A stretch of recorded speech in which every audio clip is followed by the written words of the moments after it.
Hey guys, Dennis here with Revog Games. I'm joined by. Joshua Weyers, all the way in South Africa.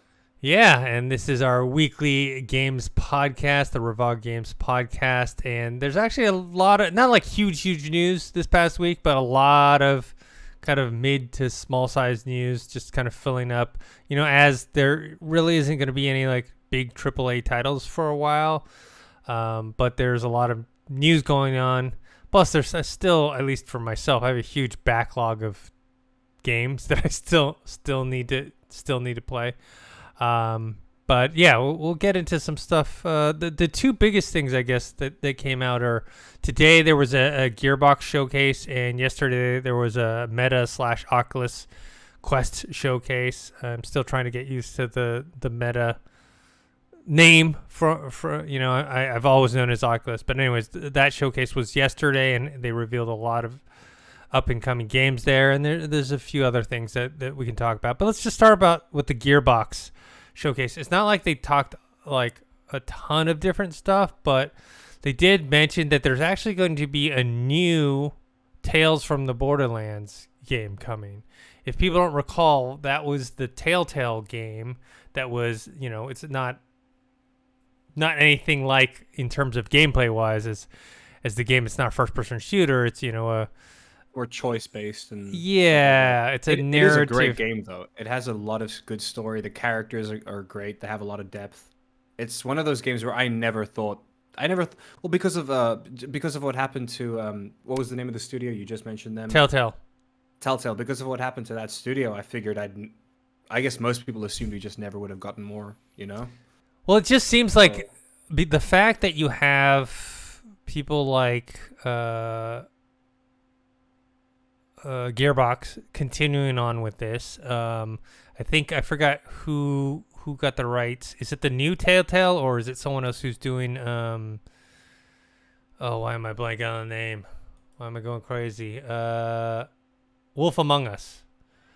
yeah, Um, I think it's the old guy, the old Telltale. yeah, and then there's that new Star Trek game that is basically ex Telltale employees doing a Star Trek version of a Telltale game. So the influence that Telltale had was significant. I mean, not like they were like huge AAA titles, but they obviously had an impact on both within the industry and with players, and a connection, because it seems like all this style of gaming is still continuing on. If you watch No Clip, if people know the YouTube channel No Clip, where they do documentaries on all gaming studios and games and all that stuff, they did a very good kind of behind the scenes on the collapse of Telltale and why it eventually kind of imploded. And it actually had nothing to do with really the quality of the games. It had to do with they were doing too much. They were actually trying to do too much too fast, Yeah, and too then much IP as well, and I'd imagine like a lot of their bigger and not IP enough costs a lot marketing of money. and You not know, marketing. Like yeah, they were so focused on making the games and not so much on the marketing. So when the games dropped, people weren't. I think they did a Batman game, they did a Guardians of the Galaxy game, they did a I Walking think Dead that's literally around game. the era. That was around the era that they fell apart, and I think Yeah. it was had to do with money issues as well. Like those are like, but the Batman IP is a big IP to handle. You know what I mean? Yeah. Same with Guardians of the Galaxy at that time as well. They could have been. It could have been like we don't know what the contracts were like as well. You know what I mean? Maybe they didn't hit their mark with certain games, even though they were all great in my opinion. Specifically, the Batman one I really enjoyed. Hmm. I think what's important to mention about this game is so they're doing it all directly in studio. Gearbox is doing this Yeah. game in studio, which I like. They've, as far as I know, they've never done a game like this before. Obviously, it's their own IP in their own world, so they can Hmm. do that. It's got I don't. It's gonna do. It seems like it's gonna have very little to do with the previous Tales of the Borderlands game because it's set in Tiny Tina's Wonderlands, Hmm. which is that more like fantasy based Hmm. world. And I guess that they've chosen to base this game in that same world as the game that just came out because it's a lot more action packed. It's funny. It's Hmm. ridiculous. Um, so they like that, and it makes more sense if you're going to do a game that's based more on dialogue. The crazier and the funnier it can be, I Hmm. suppose that's a good selling point. Yeah, I'm wondering if they're gonna keep the similar animation style, which is, you know, of all the games though, like Telltale, or sorry, not Telltale, Borderlands, their game style, and then the way that Telltale does their art style was very similar. So I guess Yeah, it's because when you look at The it was Walking just Dead character or whatever, design that was different, yeah, I would say, but it yeah, was the same like cartoony kind of look. yeah.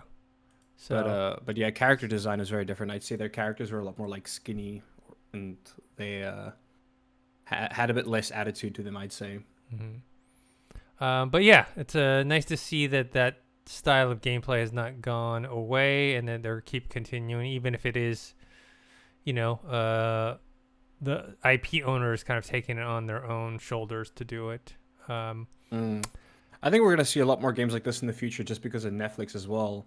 Like I've hmm noticed that like Netflix has a whole section of shows called interactive, which would include things like the Minecraft story mode and those like choice-based kind of games.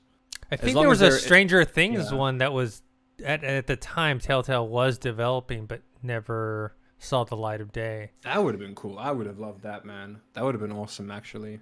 I'm really I'm stoked for Stranger Things season 4. Yeah, It's apparently super high it's budget. yeah, part one. It's part one, Part right? one. And then the part two is coming out late. Thank God. Usually I'm so upset about that, but this is one of those shows where I can't get enough of. Look, as long as there's sufficient episodes, like if it's like 4 episodes and that's it, I'm gonna be I think fuming.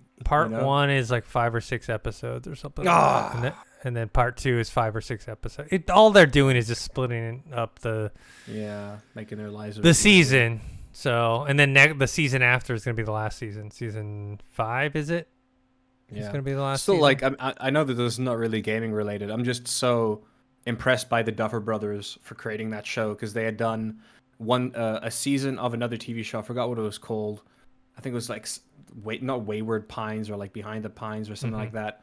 And the first season was amazing, and they wrote the first season, and then they didn't write the second season, and the second season was trash. hmm And then I found out that they were working on this instead, season 1 of Stranger Things. And anyways, not video game related, but I am like Yeah. they're pretty like good for them, good for the Duffer Brothers. Yeah. All right. So the next kind of big thing that Gearbox announced was expansion DLC for Outriders called Yeah, Worldslayer.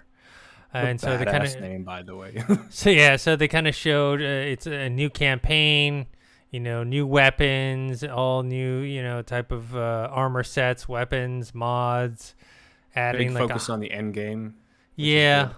adding 100 new legendary items. So this is it's not free DLC. You got to pay for this.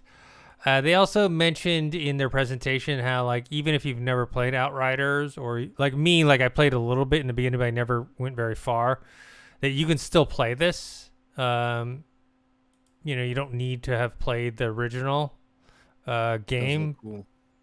but you can play this and then you can kind of go backwards. It's coming out on June 30th, which is not that far Yeah, away. and it makes sense that it's like paid for DLC as well because it's essentially an expansion.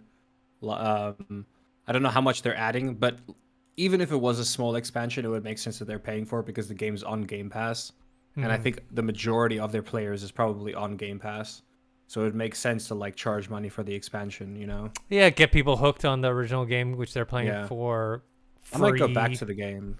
My issue Yeah. was I wasn't enjoying playing the game solo too much, and then when I did play with other people, they probably fixed it by now, but there wasn't much like communication. Like there wasn't good ways to communicate besides like pinging hmm on the map. If people didn't have voice chat, like that's just how it was. Um, Man, I'm keen to get back into that game. It's just because I do like grinding for loot Well, and it's good a loot. looter And shooter. yeah, So if you and like that game does a good Borderlands, job of making you look cool, and that's the best part about it. it's a looter shooter, but with kind of Gears of War type, I always see they controls. got the level 30 boost. That's what you meant. So you can, even if you haven't played the game, they did that as well with like World of Warcraft expansions, where it's like a new expansion comes out, you can start with a brand new character, but here's the level 60 boost, so that you can go Yeah, straight to the end game and play this content, which makes yeah, sense. It's like, hey, you've played this game before, maybe you want to start with a fresh character, here's a level 30 boost. You can jump straight into the expansion. Or if you're new and you haven't played it, playing at level 1. Yeah, but you're not going to be playing the expansion stuff level 1. No, you get your ass kicked.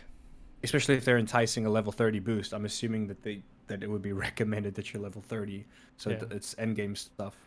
I wonder how the future.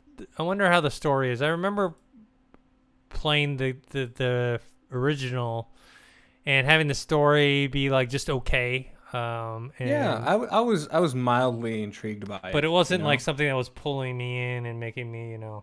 No, the loot was pulling me in. That was the one thing that was pulling me in, was the loot. But then, man, soloing that, like, you're just not meant to solo that game unless they fixed it. But the way I was playing it, and I wasn't playing like bad per se. It was just you get overwhelmed because there's so many people, and then you're just one person, you know. Yeah, I was playing it solo, and it was like I could see how it was fun, but like just not. I need other people to play with me in order to like at least one more person. Yeah, exactly. It does look cool. They got more of an emphasis on like, I want to say more apocalyptic looking stuff rather than like cybernetic, which I think is kind of cool, or like this like in between. I like the aesthetic that they're going for, if that makes sense. Hopefully it brings more players back to the game, you know. Probably. It's got me more interested in it, and I haven't played it. Yeah, I mean we're talking about it. And it's on Game Pass, so it's one of those things where I may as well download it again, try it out. Yeah, I mean, play it. I bought the game, but that was on me. Because the Game Pass was not for PC, only for only for Xbox. All right. Also, I pre-ordered the game as well because I had a good experience with the developers. Yeah. So let's talk about the other big gaming showcase that happened this week, which was yesterday. Meta/Oculus Quest. They have this every year. You know, it was important. It's weird. There was a lot of momentum for the Quests about a year and a half ago, and it's kind of slowed down a little bit just because the lack of kind of big titles. There was a bit of a boost from that Zenith game as well, though. I think like having a proper MMO on VR. Zenith and After the Fall were a nice boost to the Quest, but you know, I think a lot of people, including myself, were kind of still waiting for the next. I know it's a big ask, but the next Half-Life Alyx. I mean, that was like, you know, at least for myself, kind of the peak of VR gaming, and we just haven't gone to that level yet. I know Respawn did Medal of Honor, Above and Beyond. I've only played some of it, but you know, I've been hearing, you know, mixed reactions. Also, the way that it was on the Quest was it was like so big. The game was huge, and I couldn't even though technically my Quest had the space for it, it wouldn't install it. So I was just like, oh man. But anyways, it was just nice to see that there are still big titles coming, even if these aren't like AAA titles, but they're, I don't know, what would you call them, AA titles? Like they're like B games for sure. Yeah, but they could be potentially big. Like there's two on this that could end up being like, let's just start with Ghostbusters. Yes. That, in my opinion, is either going to be a good fun time and then it's like, but not too hyped about, or it could be something that's like the next big thing. You know what I mean? Like no one knew that Among Us was going to blow up during the pandemic. You know what I mean? Nobody really knows what game's going to really blow. Well, we all knew Elden Ring was going to be big. No one knew it was going to be this big. You know? No. Well, I'm sure there were a couple people that did think it was going to be this big. But that's not my point. With Ghostbusters and with the trailer, we didn't really. I mean, with the trailer, it's obviously pre-rendered CGI. It's a cinematic, yeah. It's a cinematic. They didn't show us anything of the game, but you can just imagine the idea of you and three friends going through an area with your laser whatever the guns are called. I forget what they're called. Proton blasters. Or like they shoot out plasma rays or whatever. Like just running around an area with that, trying to capture ghosts. It could just be hilarious, you know. Especially by the looks of things, because it's Ghostbusters. They're not going to go for like the super scary vibe. It's going to be more like, you know, that spooky, fun kind of casual side of things. I think that's gonna be fun. But the reason I mentioned that is because I think, in all honesty, maybe I just have super high hopes for it. But the Among Us VR game, it's just a game that makes sense in VR. You know what I mean? Like when because there was so many fan-made VR versions of the game that came out that did really well. There was like this one YouTuber who's well known for creating like pretty small indie games in a short period of time and then documenting his process on YouTube. And this guy put it out, and all the streamers loved it, and they all played Among Us VR or his version of it, and it played really well. And I do think that that was a big inspiration for them to do, for Among Us themselves to do the VR version of the game. But now they've just made it obviously look a lot more cute, and it's the officially licensed game.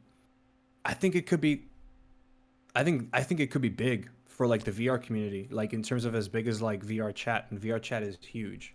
Yeah, it's know? probably something that lends itself to VR, because like honestly, I've never played. I know what Among Us is, I know the general concept, but I've never played it. Even when I got it, like had access to it for free, I never played it. But it being in VR changes things for me. And my interest is much higher, because it's like, oh, it's like a mystery, and then you're actually running around, like, I don't know. I guess the feeling of suspense seems more heightened in VR, because VR does kind of horror and thriller very well. Also does puzzles very well.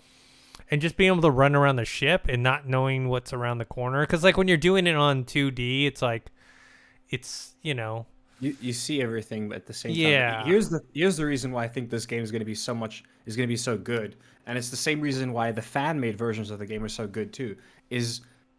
Among Us is purely a game about communication. That is what that game is. As a game, 100% all about communication. It's all about lying and not getting caught. That is what that game is about, and trying to figure out other people's lies. That's literally the game. So in VR, you can be a lot more personal. You got your hands. You can defend yourself. Yeah. You're like, whoa, whoa, whoa. You know what I mean? Yeah, I saw everyone just pointing. Personal. You. Everyone's pointing. It becomes a lot more of a personal way of communication with each other, which I think is going to make more fun. Because also the way you play Among Us, the best way to play Among Us is with voice chat with friends, but Among Us doesn't have that in its game itself, for obvious reasons, because it would be difficult to monitor that kind of stuff. So you have to use like text, and that kind of takes a lot of it out when people are just texting to each other as opposed to talking to each other over Discord. But because you're going to be playing this on the Quest, you know that it's going to be like very encouraged to just talk. Like no one's like I'm sure there's going to be a text option in the Among Us VR game, but everyone's just going to be talking because they can, because they have an Oculus Quest headset on. It has a microphone. Everyone's going to hear everybody. I would imagine that they would make it proximity based, which makes it even more fun. I think it's going to be huge. I don't see it knocking off Beat Saber and it's definitely not going to be that big, but I think it's going to be up there as one of the most frequently played VR games on the Quest platform for a very long time. Yeah, and I think it suits the way that Beat Saber suits the Quest platform. I think that's how Among Us really suits. Well, yeah, exactly. Going back, art style and everything. Yeah, going back to Ghostbusters real quick. There was a Ghostbusters VR experience. I can't remember if it was at the Void or which now unfortunately is. I was gonna say, wasn't it one of those in-person ones? Yes, It was like a built thing. So I feel like the inspiration for that, maybe a lot of people just had fun with it and they saw the potential and they poured it over. But yeah, I'm looking forward to it and seeing how it can continue on, like in terms of like, is it gonna have a campaign/narrative to it, and then are they going to have like a multiplayer beyond just that, Resident Evil 4, they announced a free update, which is the Mercenaries mode, which apparently was in the original game, and so now they've made it into VR. There's also a big head mode, black and white classic mode, bunch of different weapon skins and so added in a lot of extras, which is, but it's free. That's quite nice. It's free. Yeah, so that's actually really awesome. I think a lot of the stuff was planned for the original. Just like remember Ghost of Tsushima, that the multiplayer was free because that was originally planned. They just didn't have like time to release it at the same time. Yeah, makes sense. Man, how awesome was that though? Like just looking back, when the Ghost of Tsushima multiplayer dropped out of nowhere, that was like such a beautiful like gift Like just a free gift. Like, here you go. It was just, oh, it was so nice of like a studio to do that. They were just like, here you go. Here's some free, amazing DLC.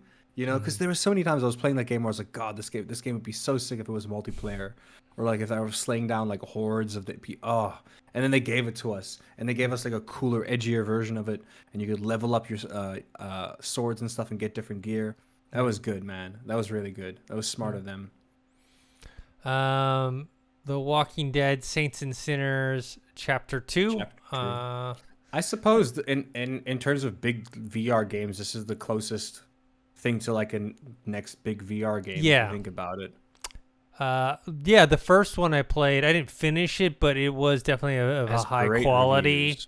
Yeah. It was a high quality. It was a survival / open / partially open world,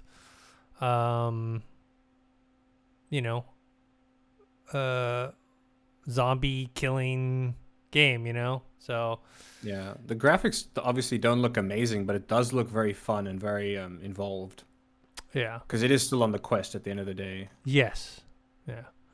So they can't push it too far. Another big kind of announcement, maybe not so much for the hardcore gamers, but for the casual gamers, which, if you think about the Quest lineup, is really geared towards, is that NFL Pro Era. It's going to be the first officially licensed NFL game for VR, where he plays the quarterback. I would assume it's probably the first, and it's probably the first like officially licensed sports game in general, isn't it? As far as I know, I can't think of any other big, like FIFA hasn't done anything VR related. Yeah, probably. Haven't tied to any. You know what I mean? I don't think there's anything hockey or basketball related as far as I know. Yeah. You know what I mean? I mean, there's all the games, but there's no like you mentioned, officially licensed stuff. Yeah. So this is a big deal.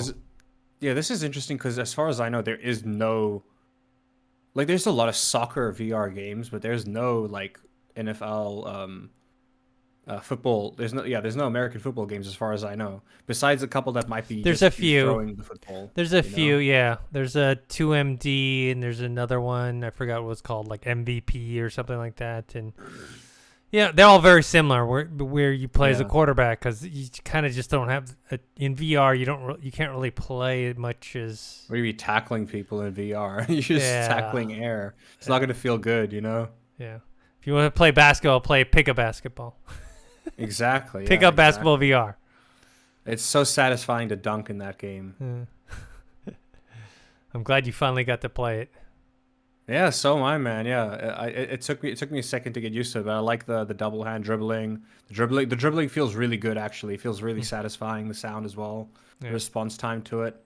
I like the fact that you don't have to look at it when you're dribbling, because you know it's like. We made the dribbling just more. So that you're not stumbling over. Focus on the players and stuff, you know. Yeah. Let's see here. Moss Book 2. Moss, the original. This is gonna be good. Was very highly acclaimed on the original Quest. Apparently, the second one was released on PlayStation VR for kind of a exclusive, and then now it's coming to the Quest this summer. This one is very interesting, which is Bone Lab. Which is kind of it's not this so does look interesting. It's a follow-up, but it's not really a sequel to Boneworks. It's the same team. They're taking kind of the same gameplay mechanics and physics and everything. They've improved them and then set them into a kind of a different environment. I think probably maybe because of the limitations because the original Boneworks never came out on the Quest. It was a PC VR only. And I think it was just kind of too big and expansive. So I think this time around they're like, all right, let's make something that will work well with I'm the glad Quest. that they changed the environment. Like I'm sure there are reasons why they changed it that makes the game run smoother and work better. But my main Boneworks was amazing for what it could do. You know, the mechanics. But it looked dry. It looked like a dry, unseasoned piece of chicken. It didn't look bad, but it just looked like gray. That's the only thing I can say. Everything looked a bit bland, you know. But the game wasn't about that. The game was about the mechanics. You know what I mean? And the mechanics were worked on really, really hard by And the developers, I believe, they have a YouTube channel. They have a few YouTube channels. Well, it's that Brandon guy from he used to be part of Corridor Digital, Quarter and Node. yeah. Yeah, So some of those people, yeah. But so they were people like big fans of VR that worked with VR closely as well. I'm excited for this because it just looks way more interesting than Boneworks ever did, you know? Like they have all those amazing mechanics. Now they put it into something that looks a lot more interesting as well. Maybe is there a story? Do we know anything about this? I'm not it says Is it gonna be, adds a like, new story. It levels? says there's a new story. Yeah. And then they said 2 years of innovation interaction engine process. So they've improved what everyone loved about the game was the physics and the way player And the mod interaction support, was. and they've kept that as well, which is good. So if they can kind of expand upon a story and make it a little more interesting. I mean, I would say that was the thing. I did play some of Boneworks and the physics were really fun, but it just kind of yeah, they were. But it just seemed like a playground. It just seemed like they kind of threw you it's a in sandbox. Like, you know what I mean? Less of That's a how I felt cohesive narrative, you know. So and for a long time, that's exactly what it was. Like when they were working on Boneworks, like from the beta, from whatever, that's all it was. It was just a sandbox. It was like, hey, here's some guns you can pick up and shoot at nothing. You know what I mean? Just to see, it's just so you can see how cool it is to reload the gun, because that was like more of a feature at the time. Was, hey, look, you can manually reload this gun and shoot this can. You know, rather than there being more to it like that. They showed off the climbing. They were the first, in my opinion. They were the first people to like get VR climbing right. You know, like now everybody gets it right. Like it's pretty. Yeah, Population One has a pretty good climbing. Everyone gets it right nowadays. There's a very Zenith good. Now. Very good VR game I recommend playing called Gorilla Tag. It's free. It's not on the it's on the Quest, but not on a side the, quest. Is it a side quest game or is it an App Lab game? It's I don't think it's not an App Lab game. I think it's just like you need to use the link cable or AirLink or because it's not. So it's a PC VR game. Yeah, so it's a PC which is VR. weird because it doesn't look like it's, you know what I mean. I don't know why they haven't like just lowered the I don't know, maybe it's the latency issue. I'm not too sure what it is because it's literally tag. That's all it is. It's gorilla tag. Gorilla tag is you're literally like gorillas. You don't have feet. You just have arms, and your entire way of movement is just by grabbing things and swinging around. And it's just tag. That's all it is. It's a really good game. It's free as far as I know. Yeah, they have it on App Lab. It's on everything else. Yeah, they have it on App Lab. So it is. I recommend that. It's free. Last time I checked. Cool. That's a game literally all about climbing and getting away and running. Just because you're using your hands, so you have to run with your hands, like as if you're like knuckle dragging. You know what I mean? That's really fun. Yeah. All right. The last game, I guess there's two more games I want to talk about. There's a couple more things. Cities VR, which looks like SimCity in VR. I like city builders. Like I love city. I'd be lying if I didn't. I love city builders, man. One of my favorite games of all time is City Skylines. I enjoyed SimCity, but there hasn't been a good SimCity in a very long time. But there are games like Anno 1800 that I've played that I enjoy city building as well. I do like this. This reminds me a lot of Cities Skylines, like the mechanics, the traffic, the way it flows, and everything. Man, I love that. The one thing that I truly wish that they could put in a game like this is a mode where I can be a little Godzilla smashing everything. You know, walking like that would be so satisfying if I could walk around the town just, man, like, you know, they should make a game like that. You know, there's got to be a game out there like that where you are Godzilla and you're just smashing over giant buildings. That'd be so satisfying. You know what? I think this, it's Cities VR. It's Cities Skylines, but in VR. Yeah. It's the same logo and everything. It makes sense. Same font. Yeah, Cities Skylines. Something Cities like VR. this works in VR because you can see everything in 3D and, you know. Oh, hell yeah. That makes me so much more excited for it. It's coming out soon. Next week, actually. Oh my god, I literally said like City Skylines is one of my favorite games, and it's literally that, but VR. Obviously, like some of the features are different. Some of it looks a little slightly different, but all the stats and stuff are still. Oh hell yeah, that's awesome. Yeah. Look, I don't think it's going to be a huge game. It's a very neat, like city builders are a very niche kind of market. It's not a huge market, you know what I mean? But it'll get some diehard fans for sure. What I'm liking is like these games in VR that are like taking these kind of tried and true formulas, like we mentioned with the Zenith being kind of like this Phantasy Star Online, but in VR. After the Fall being basically whatchamacallit, Back for Blood, Left 4 Dead in VR, and this is like SimCity in VR. Yeah, well, it's literally City Skylines. It's the game City Skylines, but in VR. I love that, man. That's awesome. Obviously, the graphics are not that good because it's in VR compy, but it still looks fun. I like that. This next one I'm very happy about, which is Red Matter 2, which is a sequel to one of my favorite VR games, which is Red Matter, which is like kind of like puzzles were really good, story-driven kind of puzzle. Yeah. This one seems, even though it seems like there is more, there's going to be puzzle. It does. I see a lot of combat in the trailer, which the first one really didn't have.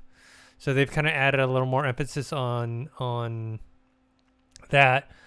The one thing I can't tell is this a sequel or is this a prequel? I don't want to spoil. I don't want to spoil anything. Yeah, from the original game, but it does give me that feeling. It seems like it. I know what you mean, because the first game you play, isn't it like you stumble across like the building is abandoned or something like that? Yes. That people have already been there for a while and doing stuff. So I'm wondering if everything looks very shiny and new. This seems like, and also just from the story, it seems like this is kind of what was happening at that space station before you arrived. I don't know. Maybe I'm wrong. Maybe it is a true sequel. But, it's a different area completely. It's because wasn't Red Matter on Mars? Like, well, that the first game took place like on that no, it's called Bulgaria. Oh, okay. So it's the same. I think it's the same place.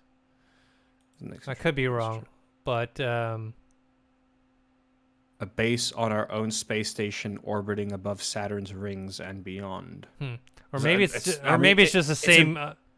I think it's implying you're going to go to many different places. Yeah. You know, seems that way.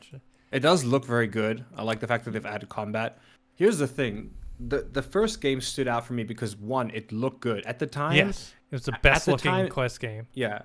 At the time, it was the best look. Like, the only thing that could rival it was Vader. I think Vader Immortal. And it looked better than Vader Immortal, in my opinion. Yeah. And the puzzles were really good. Like, I'm not much of a puzzle gamer. Like, I don't like puzzle games. I do like them in VR because they work so well in VR. Half-Life Alyx. I'd rather play a puzzle game in VR than I would on my PC. But the puzzles were really good and engaging, and I really enjoyed them. And I got stuck a few times, but then I'd come back to it like a week later and try it out again. But it's one of those games where, like, if it never got a sequel, I would have said that it was a very what's the word I'm looking for? Not underhyped, but like hidden gem kind of stuff. Yeah, I feel like not enough people played the original Red Matter that had a VR system, and a lot of people got a Quest for Christmas last year. So hey, if anybody here is listening who has a Quest and you haven't played it, definitely check out the original while you can. It's a good game. Yeah, I'm a fan of not straight puzzle games, but like these type of puzzle games where it's story driven. There's a narrative behind why you need to solve this puzzle. And those are my kind of favorite kind of VR games. So I'm excited that they're bringing it back. Yeah, it looks great. This second one, like how good the first one looks, this one looks even better visually. And I was gonna say it for me. It looks it doesn't look like it's a big jump up in graphics. It still looks quite similar.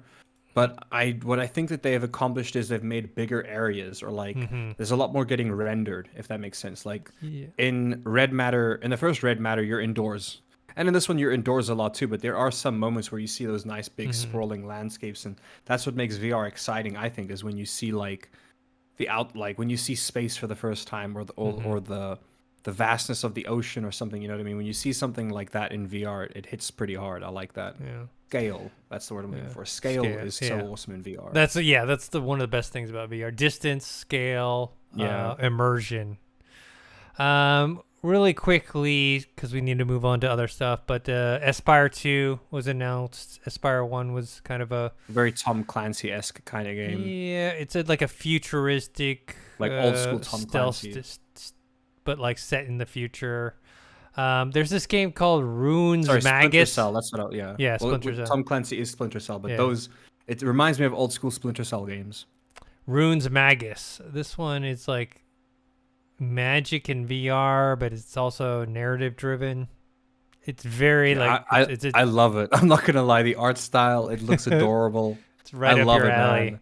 It is. It just looks cozy. Yeah. Like if I'm gonna be in a VR world, I want to be on one that looks like a hug.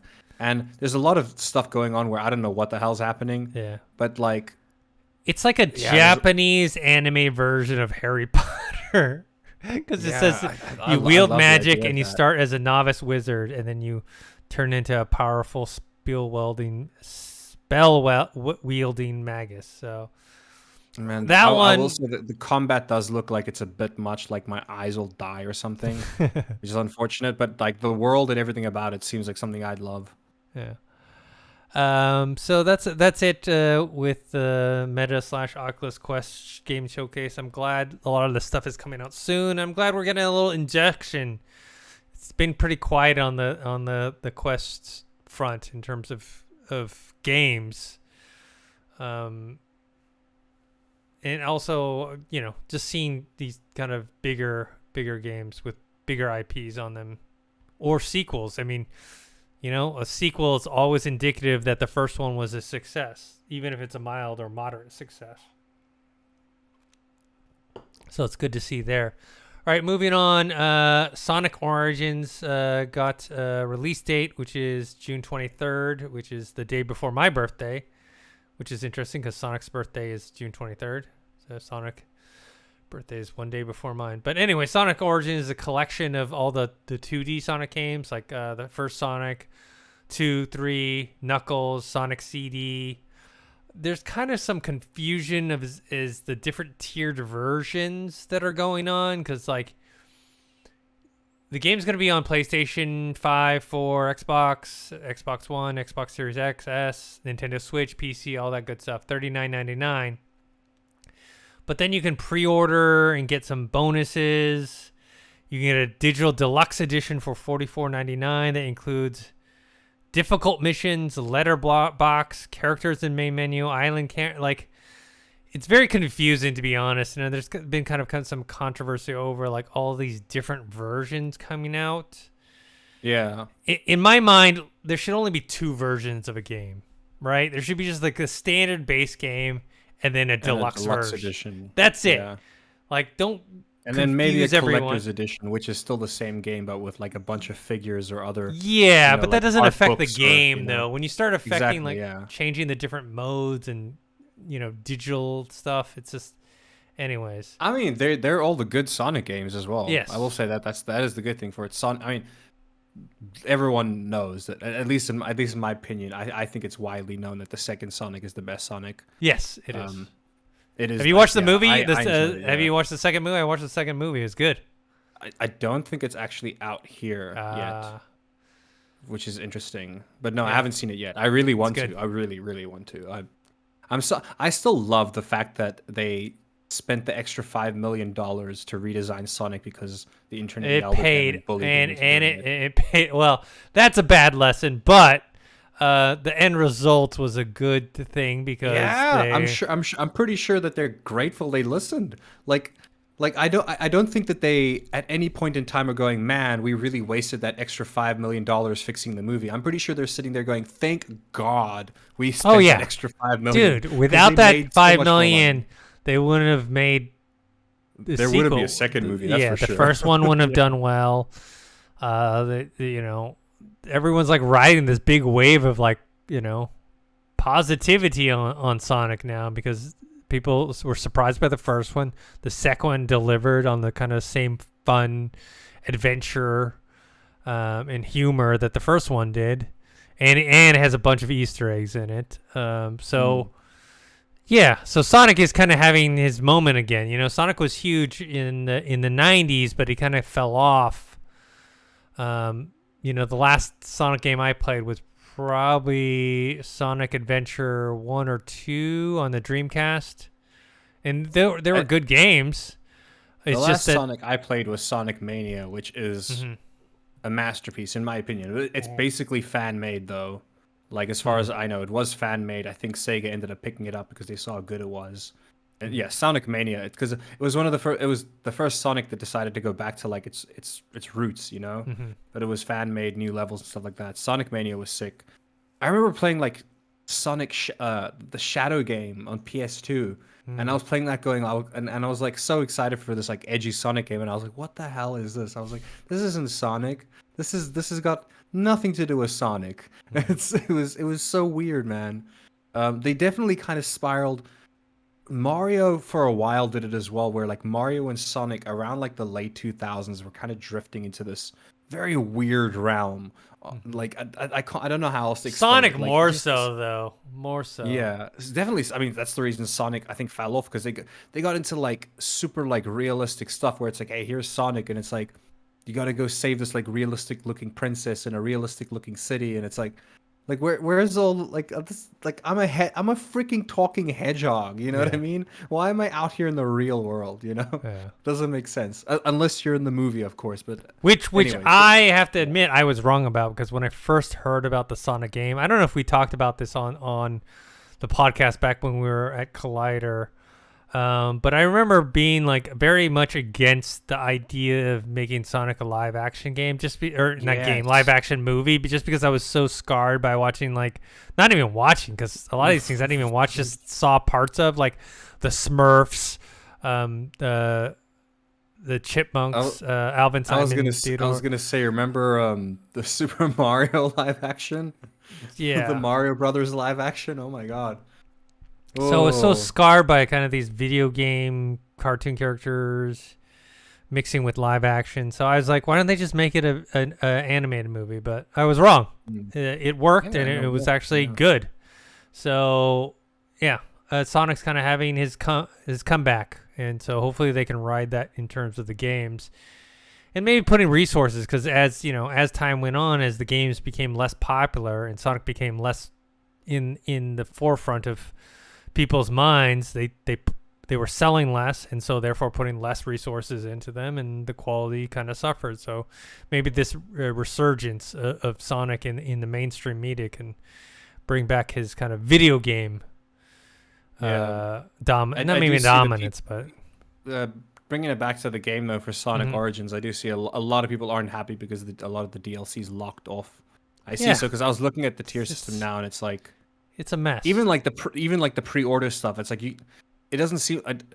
Well, I guess like one of the things you can unlock later on, but yeah, it is a mess. Especially because it's like, we're not getting a new game here. You know what I mean? Like they haven't done anything to it. Like maybe the graphics are a bit sharper, but it's not a new game. It's not a new engine or anything. You know, so it does seem a little greedy.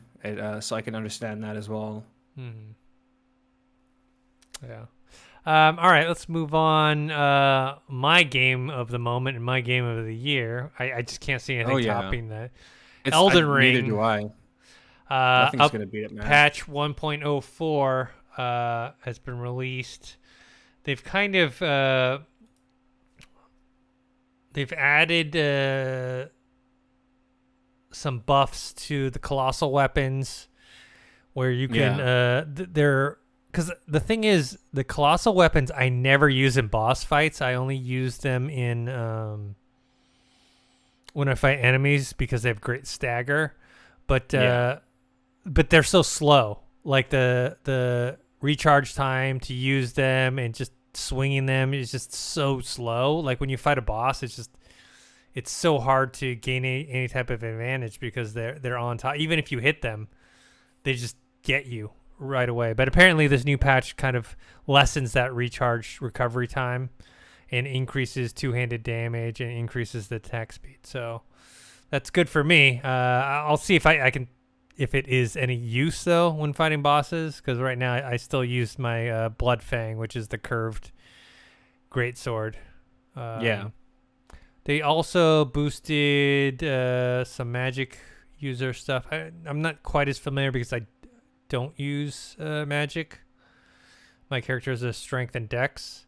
So apparently they did update some magic buffs so that if you go that route, you can also take down bosses. Let me see here. They've added some event phases for the NPC patches.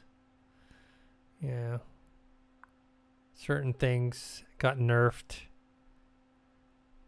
Yeah, there's a big long list. The other thing I want to talk about is the Let Me Solo Her, which is basically, if people haven't heard. I never heard of this until now. Yeah, it was huge. It's been huge for the last week or so.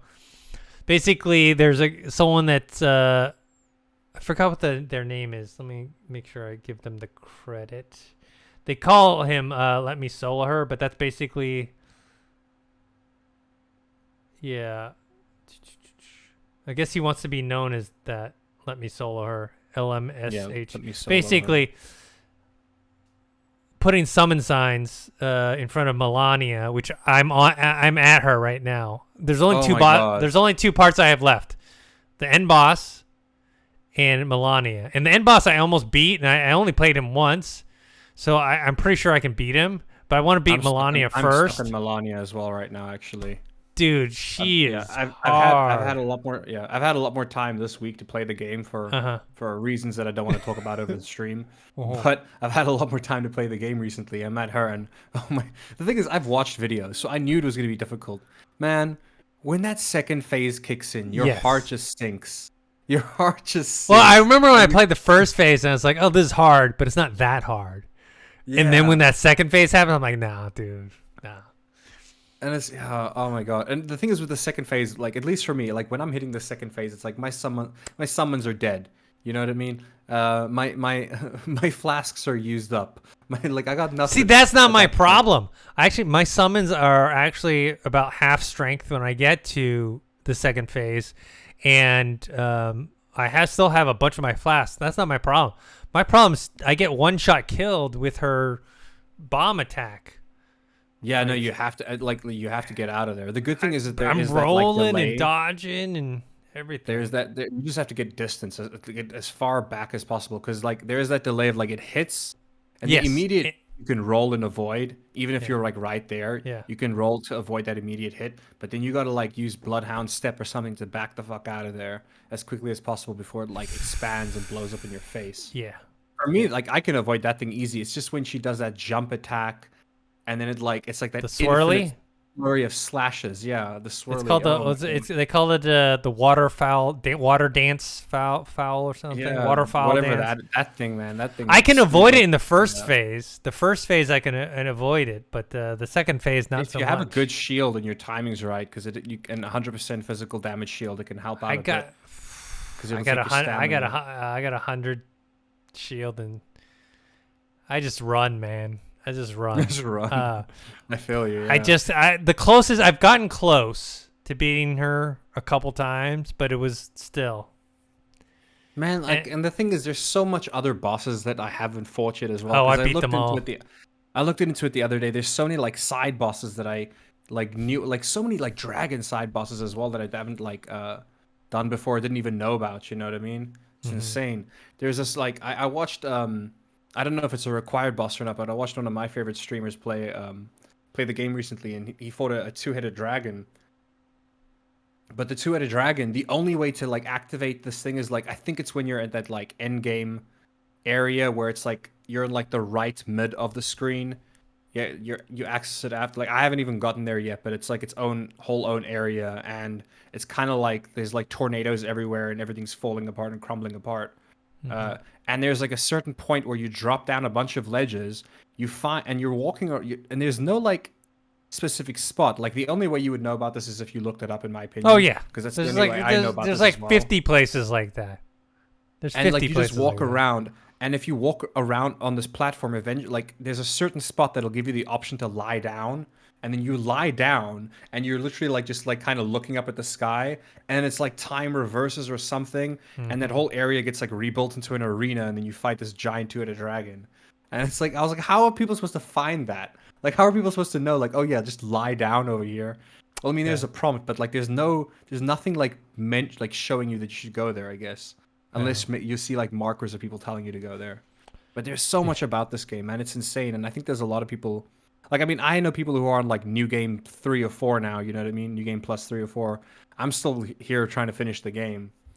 I think I can finish it because I think I'm pretty much leveled to the point where I could beat the last boss. And like I said, I only fought him once, and I got close to beating him, and that was like many levels ago, and I haven't been back since because I've just tried to kill Melania, which is like so many times.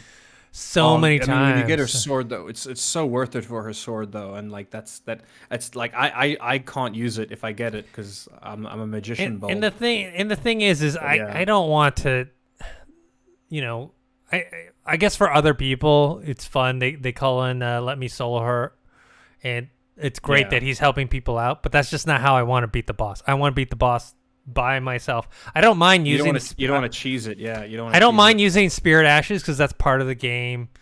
I don't mind using buffs like the Rune Arc or whatever the hell, and leveling up my weapons. That's fine. My issue is, you know, I don't want someone else to do it for me. It's just like I wouldn't want to call in my Spirit Ash and just have my Spirit Ash fight the enemy by themselves. I want them to help me, and then I fight them as well. So, yeah.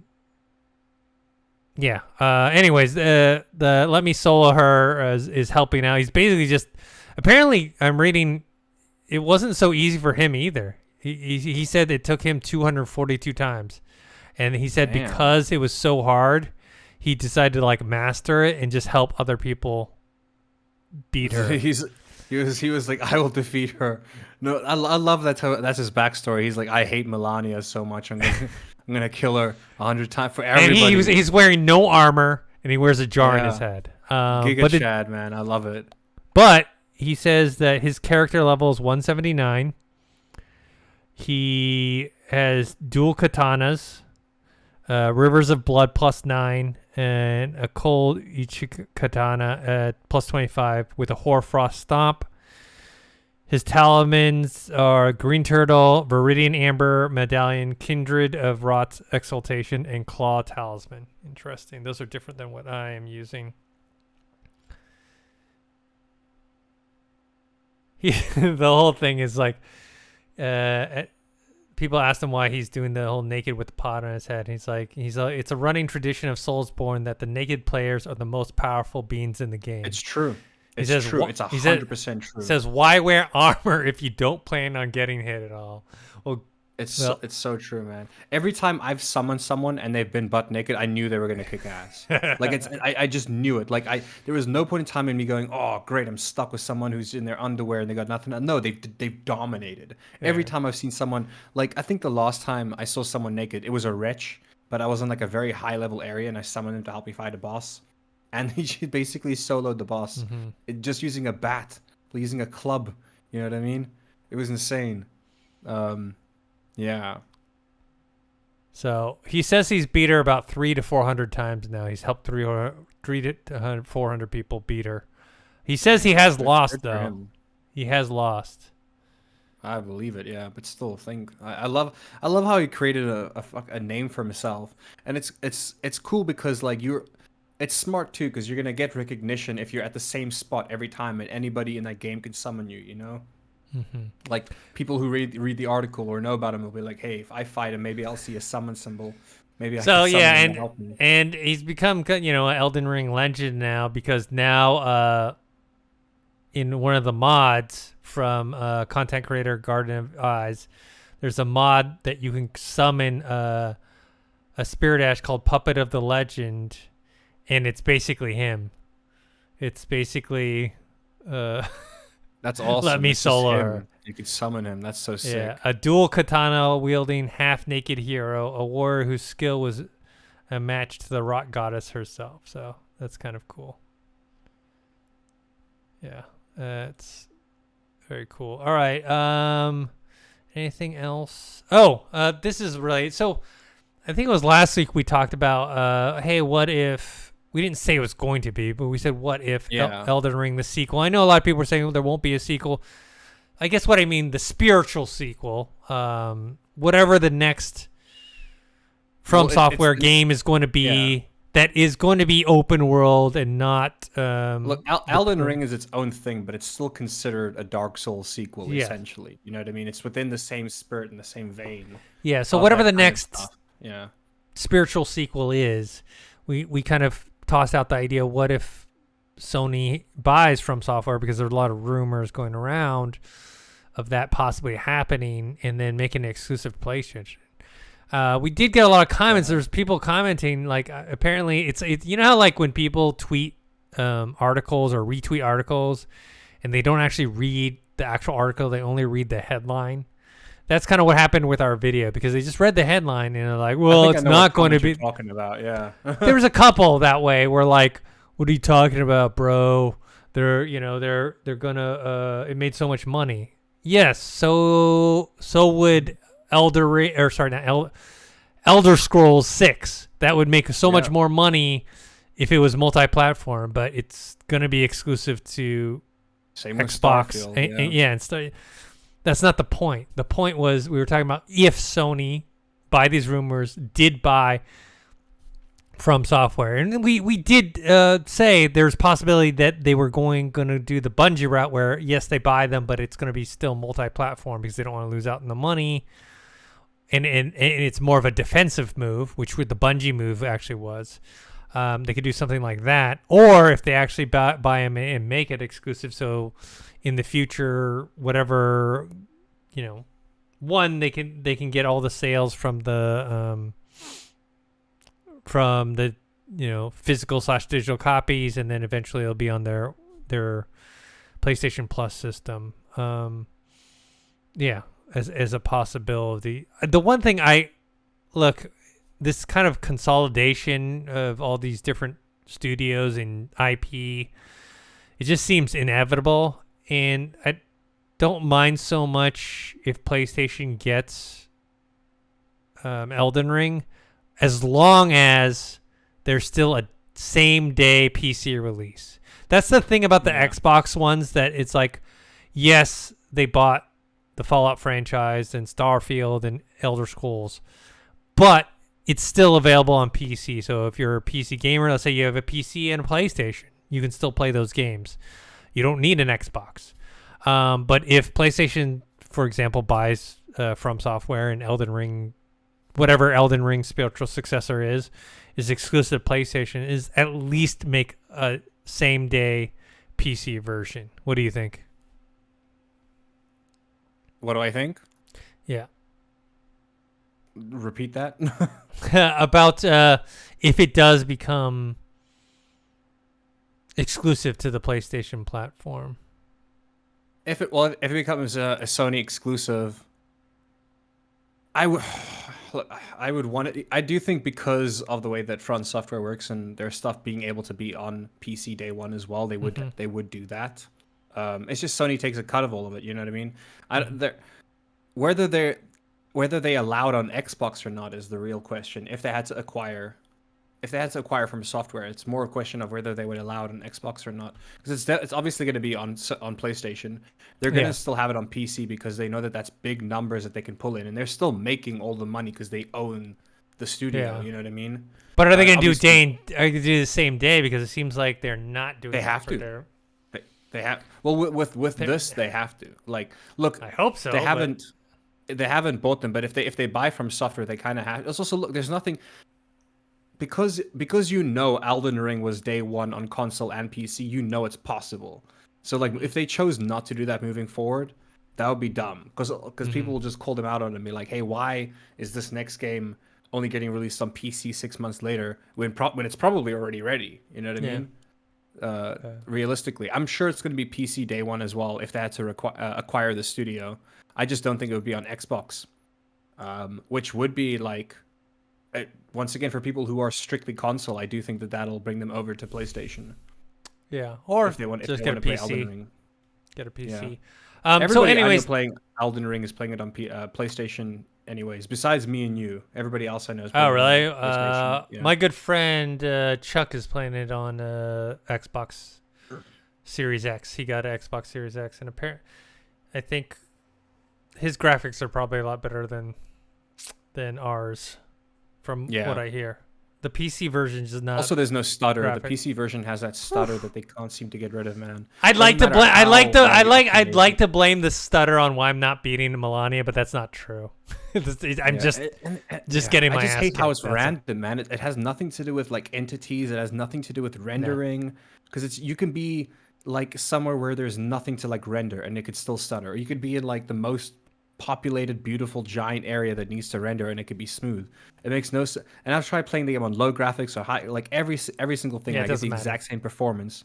So I just play it on ultra because it's literally the exact same performance regardless. So I play it on like its full graphics because why the hell not? May as well look pretty while I stutter. The reason I bring it back up is that a pretty popular and reliable gaming insider. What's his name? Dr. Sirkin Toto from Kantan Games. Yeah. He's the one that's talking about it. So he said early evaluation unspeakable, which is funny because From Software, like, obviously was very popular before, but it was nowhere near what it was until popular Elden as Ring it came. is now. Yeah. Yeah. Like it's everyone knows From Software. Like they know that it's become not completely a household name everywhere. Even though Blizzard sucks ass now, Blizzard is still has that name brand, you know. Yeah, Activision, Blizzard. I think From Software is getting there. Like CD Projekt Red was also big, but it wasn't until even with the way Cyberpunk worked out, like their marketing got their name out more than the game out, which I think was also good for them. Like people know about CD Projekt Red. Yes, people loved The Witcher 3 when it came out, but very few people gave the respect to the studio. You know what I mean? They built the hype through Cyberpunk, so exactly. But they marketed themselves very well. Like when they marketed Cyberpunk, they also marketed themselves as a company very well. From Software hasn't done any marketing for their company. Instead, they were just like, "Here, we're just gonna put our dick on the table. It's massive. Look at it. It's game of the year." You know, they just do what they want to do, and it appeals to a certain fan base. Yeah. This is the first game that they've really kind of opened up to a broader audience. Oh yeah, this is my first From Software game. And if games were YouTube videos, then this is like their first viral video. If you know what I mean. Like, so I ended up proper viral video. And I've never played a From Software game. And I think last week I talked about how I'm going to play. I think Bloodborne. I think you should. Bloodborne and Sekiro. Yeah. I bought Bloodborne. I got it for $10. It was on sale, $10. Best Buy. I know someone commented saying that they think Bloodborne's easier than Sekiro. Maybe it's just maybe I'm just like good at parrying. Maybe that's my thing because I found Sekiro easier than Bloodborne. Well, which one can you level up in? Because I need leveling up. That's the whole reason why I can play Elden Ring. Because Bloodborne. I'm not. Huh? Bloodborne is very like Bloodborne has that same aspect of In Elden Ring, you have to unlock the ability to like level, but with most of their games, it's just there. Or like the first time you die, you unlock the ability to level up or whatever. It's the same thing. You're cashing in your souls or your runes, your souls, whatever it is. You'll get a currency for killing things, and then you'll use that currency to buy better gear and to level up. Okay. Well, anyways, I got Bloodborne, so that's probably gonna be. I was gonna say, not that this is the topic of discussion, but if I had to guess From Software's next game, I would think it's a Bloodborne sequel, and a lot of people are thinking that as well, because they've done 3 Dark Souls games, technically 4 if you count Demon Souls or the one that came out before that. The thing is, people loved Sekiro, so it's like it's either gonna be I don't know if Sekiro like needs a sequel, but the thing, like, I don't know, between the two, like, I would love a Sekiro sequel, but I do think that they would do, if they were going to do a sequel to anything, it would be Bloodborne. They're not going to make Dark Souls 4. You know what I mean? I mean, they are, but they're not before making at least a Bloodborne 2 or a Sekiro 2. You know what I mean? Most likely now that I haven't played Bloodborne yet, and I don't actually know too much about it, but does it lend itself to an open world, or does it have to be what it is? If they were to do a sequel and they were to approach it like that, they might make bigger areas, but they're not going to make it like Elden Ring open world, which makes Okay. me believe that it would be quicker and easier for them to develop the game. Well, not Mhm. quicker, not maybe not easier, but definitely like quicker, because you're Yeah, just I working mean on the world of Elden they're Ring is yeah. humongous. I mean, it's It's absolutely very huge. linear as well. Like they're like the older games are very linear. Yeah, Like yeah. there's only a certain path you can kind of follow, and I don't think people are going to complain about that. You know what I mean? Like because especially with Bloodborne, because it's already an IP that's around, you can't change it too much. You know what I Hmm. mean? Like Elden Ring worked because it wasn't like, oh, I mean, most people are saying it's Dark Souls but open world, which actually that's the one of the best ways to describe it, really. Hmm. But it's its own IP, which means it didn't risk pissing off people. You know what I mean? Hmm. It didn't risk like upsetting people who are like, "Oh, I hate this. You can just avoid so much of this. I want to grind everything naked as a Chad." You know, Elden Ring gives you the option to do that or not. You know, the Elden Ring gives you the option to play your game so many different ways, which is Yes, that's amazing. what I love about it. That's what I Yeah, love. like I don't think we're like I think if From Software is smart, they'd probably do Bloodborne 2, which would be a much smaller game for them. Hmm. Like it's going to be still be a big AAA game, but in terms of like they're not going to spend 7 years on it. You know what I mean? I do think that if they were going to do an Elden Ring sequel or something along that lines of Elden Ring, that's going to take like they're going to spend years in pre-production and production for that as well. But it'll be amazing the next thing they do, or But I even mean, if they don't. Like this game is so solid. It's like mhm. even if every game from Software sucked after this, people will still always remember Elden Ring and how incredible it is. You know? Now the thing is from my understanding, From Software is they're kind of more like CD Projekt Red or Remedy Games, where they're kind of just working on one main game at a time. Yeah, which is well, they don't have multiple offices and like Yeah, huge so teams it's and not stuff. like Yeah, Ubisoft or Bethesda, or I mean even Bethesda was kind of like that before, but then Bethesda kind of, or ZeniMax actually kind of acquired all these yeah, other studios, and so they were working on a bunch of different things at the same time. But yeah, it just seems like From Software, at least from what we hear, is still kind of going that route, just one big game at a time, and so. yeah. I'm so glad they took their time with this and they didn't rush this game at all. Like that, I think is truly. I don't know what it's a testament to, but damn, like good for them. Like think like it took them really long to make Elden Ring, and also like how hush hush they were about it for so many years and stuff. I take my hat off to them. And I think that they could do that because they're independent. So that does worry me about if they get acquired. If once you Mhm. get acquired, like if From Software belonged to like a much bigger Look daddy what happened to corporation. BioWare at EA. After they. Exactly. I was about to bring up exactly BioWare and EA. I'm glad you brought that up. I was gonna say, what if they were with EA and EA was like, "Wow, this looks great. We wanted it in 7 months." You know what I mean? Like 7 months, imagine. and Yeah. make sure that all the different weapons have some DLC microtransactions Yeah, attached it to it them. would have sucked that. Like the reason why Elden Ring got to the reason they were allowed to take their time on this game is because of the independency. They got to take that risk. Most big studios don't like risks. That's the reason why we live in a world of remakes and rehashes because Yeah. studios don't like risks. They don't want to take big money risks, you know. Um, and it's the same with big game companies. They don't want to take those big risks. It's also why we're getting loads of remakes and rehashes is because they know popular IPs worked before. We'll do it again. If you think about it, the any time we get fresh IP, it's usually from an independent studio or someone smaller. Hmm. All right, let's move on to the next topic, which is Halo Infinite. So season 2 is actually, man, that came by. Like I said, it's probably because I've been playing so much Elden Ring. But season 2 is right around the corner. It's a couple weeks away, May 3rd. Lone Wolves. They showed off a map preview trailer where you can check out the new maps. There's also going to be new modes. There's going to be King of the Hill, which it was from I do previous like King of Halo. the Hill. I do like King of the Hill. Last Spartan Standing and Land Grab. Uh, the Last Spartan Standing sounds Land cool. grab? Yeah. I'm not exactly sure how that one works, but I like the Last Spartan Standing. I mean, it's a free like for land all. grabbing implies that like where it's like you're capturing like bases, but like there's already a Yeah, game it mode says like it's, that. it says it's like territories from Halo 2 and 3, where Yeah. players fight in teams to capture various neutral zones that appear around in the map. That's kind of then you similar hold those zones, to that other I was mode gonna they say, already have. isn't there a game mode they already have like that? Yeah. It's very so that's not the last Spartan standing I kind of like because it's last man standing, right? But it's not like battle royale where it's once you die, that's it. I was You gonna get say, how five many lives. lives do You people get have? five. How does that work? You get five. Okay.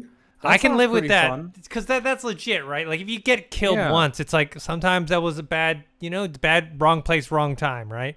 Or Five sometimes you times, turn a corner. Yeah. yeah, 5 times you can't What- say shit, right? You die 5 Exactly, times, yeah. you can't say I got unlucky, man. You didn't get unlucky 5 times. You can get unlucky once. Yeah. I will say I've been playing a lot of Fortnite recently just because they've added the no build mode, and that game is so much more fun once they took building out of it.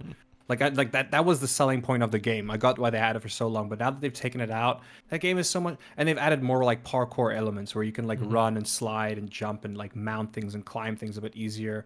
So your movement's a lot more better. But I will say like it was the same issue with Call of Duty Warzone, but at least with Warzone they fixed the issue where it's like if you die, you go to the gulag, and if you win the gulag, which is a 1v1 in like a small bathroom, if you win that, you get to come back to life and keep playing the battle royale, you know. But in Fortnite it's like you could be doing so well, dominating, and then you can literally just be like, you could go around the corner and there could be like 4 people there shooting each other, and you could just get hit by a stray bullet and die or something, you know. So I do like the fact that it's like, hey, it's basically a battle royale, but you get 5 lives. So it gives you those opportunities where it's like, hey, yeah, maybe once or twice you get ganked in a very unfair way. There are multiple times to prove yourself. So I do like that. That seems pretty cool. I wonder, is it going to be for like big maps? Like if people die 5 times, I would hope it's a big, like they're bigger maps that they're doing this on, this game mode. Yeah. And yeah, I'm just King of the Hill. King of the Hill is a great game mode. Yeah. I hope they bring back Griffball. Maybe one day if people complain enough. Yeah. But yeah, this is coming soon. Like I said, I haven't been playing it recently, but not because I don't like it, just because, yeah, Elden Ring's just taken over my life. I honestly, I don't know what to do after Elden Ring. I don't know. I'm worried I'm going to be so addicted that I'm going to just play New Game Plus and then rebuild a different build, you know? Oh, well, that's the reason why I think I haven't finished the game, where like I'm getting far now with my mage, but even then with the mage, I'm like, do I really? Okay, I'm at that point where I'm thinking maybe I should just get that larval tier, respec and try a whole different mode, because at least for me, I get kind of bored of my builds pretty quick, you know? And like I have, like, if I think about how many times I've restarted that game, like I've beaten, like the first like 2 or 3 bosses I've beaten with so many different people, and I've enjoyed it every single time. I do think like if you've been doing one specific build this whole game, Dennis, if you get to New Game Plus and you try something like a Faith build, I'm gonna do Arcane Faith. I'm doing Arcane Faith next time. I was gonna say, yeah, like I think you'd really enjoy it, man. Yeah, man, some of the Faith builds are really, really cool, you know, and they're just fun. It's always nice to try out a different build, you know. Also, like I'm bored of Mage now, but if you've never tried like getting into the Mage, I think you'd really enjoy playing the Mage. Yeah, yeah, I'll see. He But then I definitely still have characters, Horizon Zero Dawn, Horizon Forbidden West to play. To be honest, I still haven't finished. I still haven't finished Spider-Man. You know, I like to play some more multiplayer Halo. So, like I said, this AAA kind of lull between now and the fall is fine for me. I'm perfectly okay with it because I have. Guardians of the Galaxy I need to finish or play actually. So. That's a great game as well. Very long, but like man, fun. Look, that game for me is always going to be a solid 8. There's nothing about there's nothing about it that's better than an 8. There's nothing about it that's worse than an 8. Yeah. It's a solid good time. The mechanics aren't super deep, but it's fun. The reason you keep playing that game is because it's hilarious. You know, the banter is there. That's the reason I finished the game. Like halfway through the game, I was getting a bit bored of combat, but I was like, I can't wait to hear what they're gonna say. You know, so I got to keep playing to hear what they're gonna say. Yeah. All right. So let's move on to Cyberpunk. Speaking of Cyberpunk 2077 and CD Projekt Red, so they announced that the first expansion, which they had promised a long time ago, and it's supposed to be free as well, is going to be released in 2023. So we will not be seeing it this year. They said they're still working on the game. They're still focused and committed to it. So it's just taking longer. We just had that release of patch 1.5, which kind of just, it didn't so much add new stuff, but smoothed out a lot of stuff. It polished off the game to the point where it's like very easy to recommend this to other players, no matter what system they're on or what console they're on. Like the game is now in a state where it's like, hey, you can play it now, which is, it's unfortunate it took that long. Well, you could always play it, but now you can really play it. And yeah, the AI might, like the NPCs AI, the people walking around, they might not be the best AI and they don't really do anything. But like, if you're not following the NPCs around and looking at what they're doing, if you're more immersed in the world itself, you're gonna have a good time. Yeah. So kind of in contrast to when you're talking, they have a lot on their plate though, so the delay makes sense. Because look, they're working on that new Witcher game with Unreal Engine 5, which is going to be incredible. Also love that because when they showed off Unreal Engine 5, like Unreal Engine or Epic, or I think Epic owns Unreal, when they showed it off, they showed this thing where they had like, and I think they the Witcher team looked at it like it was like a Witcher logo, but CD Projekt Red had nothing to do with it, and it was almost like Unreal Engine was like, hey, come make your game on our engine. Look at what it could look like. Because it's literally what it was. They were like, they built this little like scene from The Witcher essentially. They were like, hey, look at how great this looks if you would make your game on our engine. And they looked at it and they were like, you know what? Hell yeah, we are gonna make our game on that engine. That does look sweet. Yeah, a lot of people. Awesome. A lot of people. Also, the next gen updates for The Witcher 3, which is coming to PC as well, which I'm looking forward to. But like, those are gonna have a lot. But that has no release date. Yeah. Exactly. So. They just have a lot on their plate at the moment, and I think that they have stretched themselves a little bit thin. Yes. And, in contrast to when you were talking about the time involved with From Software and Elden Ring and how, it got delayed and we were all wondering when it was ever going to come out and when it launched. I mean, stuttering aside, it's been a pretty smooth launch for them. Versus Cyberpunk. So Cyberpunk 2077, the revealed, sold 18 million copies, which is great. I mean, right now Elden Ring is around 12. The problem is Cyberpunk sold 12 million at launch, so that means they've only sold 6 in a year and a half. It's been out for a year and a half, so it's not. Yeah, and I think a lot came from the 1.5 update. Like that's when people kind of got back into it again, which was only recent. So I think the sales have only gone up recently. So no means a failure, but it definitely didn't meet the expectations they were planning for. And and a lot had to do with launching it, even though it's been delayed multiple times, even in, right before it launched. Who knows if they had delayed, let's say, a year, how much better off they would have been, Maybe it would have been if they canceled the PS4 version of the game, and they just because look, the reason we didn't have such a bad time playing that game at launch was because we played it on PC with like, at the time, fairly good graphics cards. You know what I mean? Most people played it on console, had a horrible time, and it was just one of those things where it was clearly more optimized for PC than anything else. You know what I mean?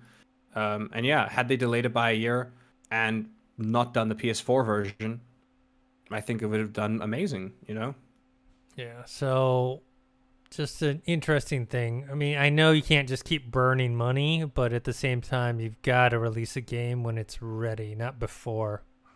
It's even a huge company like that kind of suffered the consequences of what was, like I said, very good game for me. I don't put it in the great category, but very good game, which could have been great. That's the way I look at Cyberpunk 2077. I'm not gonna lie. It's because of the story. Like the game was great, but because of the story and the characters, it holds a very special place in my heart, and I think I'm always gonna look back fondly on those characters. And like those moments, I think because in my that game is more cinematic than Elden Ring, in my opinion, for obvious reasons. There's way more cutscenes, way more story. The story behind Elden Ring is amazing, but it's very like Yeah, the actual story of your kind of character have is to very thin. dig into the lore. It's you a have to do a lot lore more digging, based, but not an actual story based for your character. At least, Elden Ring is by far a much better game. Like I'm gonna be playing Elden Ring 20 years from now and be like, I wonder what it's like to do an arcane build. Yeah. I'm gonna be there like a granddad. I'm on New but Game Plus 18. Exactly. Yeah. I wouldn't play I played Cyberpunk and I finished it twice now, and I think that's enough for me. Maybe I'll play it again one day in the future, but I've had my fill. Unless they add some stuff and drastically change it. I pray to God the game gets a sequel one day with a whole new character set in the same city, but obviously a whole new character, whole new story. I feel 20, like I'm a decade away from that if that ever happens. You know what I mean? Yeah, it'll be like 2277 or something like that. Exactly. 2037. One of my issues with Cyberpunk 2077, especially now playing Elden Ring, even though they're totally different games, is that Elden Ring encourages you to explore and go to different places and meet new people. You for exploring. Yes. Yeah. Cyberpunk, it's the text messages and random conversations you walk by do not kill it. Yeah. Yeah. Also, their weapons, even though they do have very cool weapons, it's just the progression of your weapons just don't really end up mattering. Wearing the best gear made you look like a clown half the time. Yeah. Yeah. So like nothing like matched, which is unfortunate. Yeah. But I did love the story.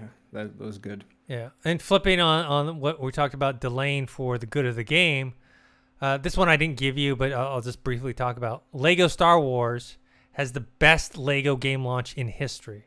And it sold 3.2 million copies in the first 2 weeks.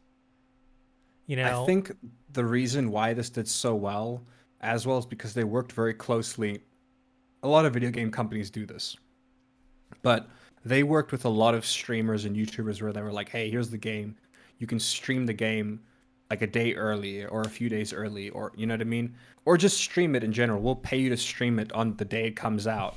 And I think that did huge for it. Like that was huge for especially because it is like a game that can be played. It's an all ages game. The majority of people that are watching streams and YouTube videos, statistically speaking, they are younger in the younger demographic. And they would love it. I do think that played a role, but it makes sense. Like everybody who's played the game just said it's good fun, good platforming fun, And they spent the time on it. They spent time on it. Like I said, me and Dorian saw the demo, like in-person presentation 2-3 years ago now. It's been a while. And that's 3 years, yeah. And at that time we're like, oh, it's going to be released soon. It's like, no, they're still working on it, and and they launched it recently, and and it also launched in a period of time with not a ton of AAA titles coming out, which is a good thing. Sometimes you don't want to do. You kind of get lost in the shuffle during that kind of holiday season. I remember the reason why I haven't finished Assassin's Creed Odyssey isn't because I didn't like the game. I thought it was a lot of fun. So big. No. It came out 2 weeks before Red Dead Redemption 2. Oh, damn. So as soon as I started playing Red Dead Redemption 2, that was like, I put a good, how many hours in that game? 60, 70 hours into that game. I actually love Assassin's Creed Odyssey. Like, I love that game. I played Valhalla. I've played Origins. And by the way, I also, worth mentioning while we're at it, Assassin's Creed Origins is coming to Game Pass, or it's most likely going to be coming to Game Pass, which is great. But Assassin's Creed Odyssey is my favorite. I loved it. I never finished it because it's just so big, and there's just so much to do, and and it always and you never feel like you have a home base, which is the one thing that Elden Ring did right as well, where it's like you have the round table hold. You always have like that one place you can kind of come back to. Assassin's Creed Valhalla improved on that, where it's like, hey, here's your village that you live in and you upgrade, and I like that they gave you like a home base, and I just wish that because you have your home island in Odyssey, but I wish they had it more of a thing where you come back and improve it in the island. And anyways, I digress. Yeah. But yeah, anyways, lots of sales. They did it right. Yeah, and it looks great. It looks fun. Yeah. That's something on my I will play at some point, but just not right now list. Crazy Taxi I'm excited for this, but also very worried about this. So yeah, Crazy Taxi, Jet Set Radio getting big budget reboots, but they want them to have reoccurring revenue. They want it to be like Fortnite. They want it to have microtransactions. And I'm trying to think like how the hell do you add how do you add microtransactions to Crazy Taxi? Like I guess cosmetics. Sure, but it's an unless they're adding a story and adding so much to the game. The thing is, it's an arcade game. You know what I mean? Like you play like when I'm playing Crazy Taxi, I don't particularly care what everything looks like. It's like, hey, I gotta pick somebody up and drop them off, and I have very limited amount of time to do that. I'm not looking at anything, you know? Like it's Crazy Taxi, man. You think like I'm sure it'll look cool to have all these cool taxis and people riding them, but the only thing I'm going to be looking at is that giant arrow on top of the screen telling you where to go and the timer next to it. That's all I'm going to be looking at. Yeah, I don't remember know playing how this in the arcade. It was a ton of fun when it came out on Dreamcast. I was like, my God, this is awesome. You know what? Too, it was a very casual. Like a lot of friends that were girls were playing the game, and you know. At that time, right now, like right now, obviously there's tons of gamer girls and all that stuff. But back then, there was the percentage of gamers, guys to girls, was very, very one-sided. And at that time, my friend, this was in college, girls were playing the game. Like I had it on my Dreamcast, and they would come and play it because they thought it was fun. Because they were like, "Oh, look, it's." There's two games they love playing. They love playing that, and they love playing Sims. They love playing Sims, and they love playing. In terms of the arcade, like actually being at a physical arcade, I had a similar experience where it was like, well, when I was younger, I used to love playing this game on the arcade specifically. I think it came out on PlayStation 1 as well at some point. I could be wrong, but I mainly played the game at the arcade. I enjoyed it more because you get that, you know what I mean? You get the wheel, you got everything. You got the feedback and all that stuff. Yeah. And I remember at the arcade, like if there were girls at the arcade, they'd either be playing like crane games or the games to get like the tickets to go win stuff, or they'd be playing Dance Dance Revolution. And then this was like the one racing game that they would like play because it's not exactly. I mean, it's skill based, but it's not like speed. It's not like accurate speed skill based or anything. And like it's Initial mayhem. D was for instance, like or anything like that. It's driving on the sidewalk, smack and into people, walls. You can NPCs. Like it was just a blast. That's great, man. Yeah, and it just makes me think of The Offspring. It's very like old school. It makes me think of like blaring ska music. Yeah, and just ska music blasting in my ears. And Jet Set Radio was more of a cult classic. Crazy Taxi was more of a mainstream hit. I played it a little bit. It's it's like you're like on a rollerblade and you're graffitiing stuff. Yeah, I remember like friends playing it and they loved this game and they I just never got into it. It was one of the younger. Because you kind of get points or scores based on what you're doing, so it was very kind of more abstract of how well you were doing. You know what I mean? It was more just for the fun of it. It seemed like it was more about fun than you know what I mean? Like than goal orientated. It was more just about like going around having fun. You know? Yeah, it was. Dreamcast actually had a lot of these type of kind of different. And remember the time too. Dreamcast came out in 1999. So right now, like Japanese anime is very prevalent. A lot of like different things. People are into a lot of different things. Back then, a game like this was like considered very weird. Right now it's probably not weird at all. But back then it was considered very weird. It was out there for sure. Yeah. Yeah, and Dreamcast kind of thrived on all these. They had that one. I forgot what the name was. It was where like there was, also this like merman. Before the air. Do you remember that one? There was like a merman tadpole thing that you would talk to. It was like a Sega. Wild. Yeah. That's still wild today. Yeah. There's also the reason why it was so out there is because it was before any skateboarding kind of games or anything like that was around. You know what I mean? Mm-hmm. That kind of extreme sports era of gaming. There weren't really much, Yeah. But yeah, so I'm excited for like big budget releases of the game. I'm just not gonna like. Well, here's the thing. At the end of the day, with microtransactions, they suck. But if it's only cosmetics, if it's not anything that influences the game, all you have to do is just not spend money. You know, like it's not that difficult. You just have to not spend the money if you don't want to, and you're still gonna technically get a great base game. Like I would love. I can't believe it's taken this long for someone to like do a reboot of Crazy Taxi or like a proper. Well, I think there was a mobile version, if I'm not mistaken, there was like a Oh mobile wow, version. I didn't know about And I that. think it was free, but it was all microtransactions. I know that there was So- re-releases of the game, but never like another remake from the ground up or something. No, yeah, it was the one on the mobile. I think was just a straight whatever port Yeah, of a the port. original. Yeah. All right, here's my last thing. Streets of Rage movie coming from one Yeah, of the John Wick this looks creators. cool. Yeah, Streets of Rage was my jam back on the Sega Genesis. The second one I love. I mean, I love the first one too, but the second one really. Back then, it was basically you were either it's into genre defining.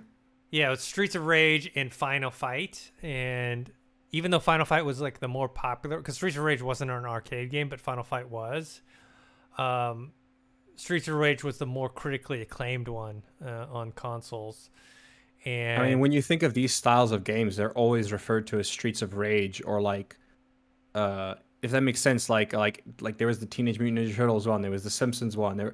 They're all essentially styled after Streets of Rage, you know?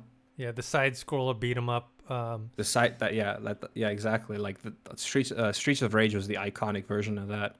I don't know anything about Streets of Rage, like, because when you play the game, I don't know if there's ever been a story. It's just you moving to the right and beating people up. But I'm looking forward to I'm looking forward to some hand-to-hand combat from the John Wick director, because he did a lot Derek of cool, Kolstad. yeah, he did. I like his close quarters cinematography when it comes to like close quarter combat. It's difficult to pull that off, and he did a very good job with that with the John Wick movies.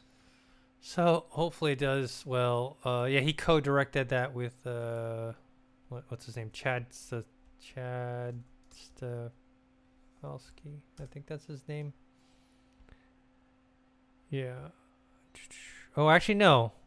Let me see. He directed that with. Sorry, I'm getting that wrong. With David Leitch, who I think ended up doing.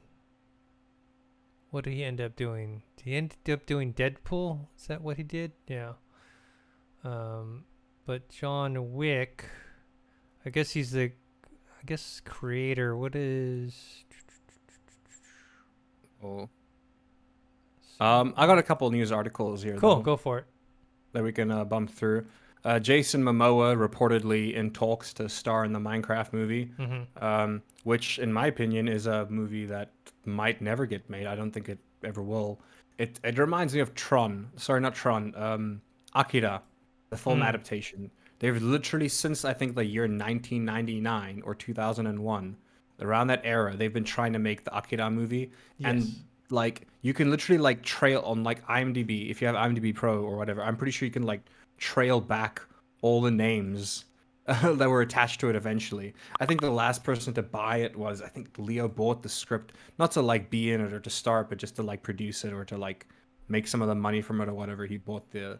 Anyways, but I have a feeling this Minecraft movie is going to be the same thing, because originally it was who was the guy that was going to do it?